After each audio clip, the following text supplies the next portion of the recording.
आपल्यासोबत शिवसेना आमदार भरतशेठ गोगावले त्यांच्याशी आपण बातचीत करणार आहोत। सर, परिवहन मंडळाचं अध्यक्षपद तुमच्याकडे सोपवण्यात आलेलं, मंत्रिपदाचा दर्जा मिळालेला, काय सांगाल का? साहेबांनी माझ्यावरती जी जबाबदारी सोपवलेली आहे, अजून मी काही चार्ज घेतले नाही, पण आज चाललो मी कार्यालयामध्ये, पाहतोय तिथली काय वस्तुस्थिती परिस्थिती। साहेबांनी आता भेटलो, साहेबांनी मला शुभेच्छा आता दिल्या आणि आम्ही बघतोय जाऊन तिथलं।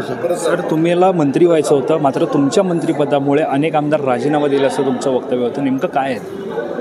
नाही, मंत्री व्हायचं होतं, सगळं होतं, परंतु त्यावेळेला हे तिसरा व्हिडिओ आमचा तयार झाला, आम्हाला जॉईन झाले, त्यामुळे राहिलं।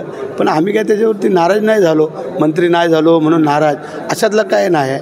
आणि साहेबांना स्वतः वाटलं की एवढं हे मोठं पद आहे ते शेठकडे द्यावं म्हणून त्यांनी दिलेलं। शेठ, खरं तर मुंबई गोवा हायवेला जवळपास 12 वर्षांहून अधिक कालावधी झाला, अजून बनलेला नाही आहे, मात्र तुम्ही केवळ पूर्ण होईल असे शब्दसुद्धा देतात। 100% यावेळेला पूर्ण होईल हा माझे शब्द आहे। आणि स्वतः मुख्यमंत्री ज्या वेळेला जाऊन आलेत खड्डे पाहून सगळं, त्यामुळे माझी खात्री आहे साहेबांनी दिलेला शब्द फुकट जाणार। एक शेवटचा प्रश्न आहे शेठ, तुम्ही आता विधानसभासुद्धा येते, तयारीला सुद्धा लागलेला आहात, कशा प्रकारे तयारीचा आढावा घेतात, काय तयारीला असं लागलो की गेली मी 3 टर्मचा आमदार आहे आणि प्रत्येक टर्मला आम्ही तयारी करत असतो, त्याच्यापेक्षा ह्या वेळेला आणखीन जोरात तयारी करतो आहे। आणि कुठल्याही परिस्थितीत 4थ्या वेळेला निवडून येऊन आम्हाला हे महाराष्ट्रामध्ये महायुतीचं सरकार आणायचं आहे, त्यासाठी आमची तयारी लागलेली आहे आणि आम्ही कामाला लागलो। धन्यवाद आमच्याशी बातचीत केल्यासंदर्भात। तर हे होते शिवसेना आमदार भरतशेठ गोगावले, निवडणुकीची तयारीसुद्धा सुरू केल्याचं वक्तव्य त्यांनी केलं। Camera person Awadhesh कोरीसह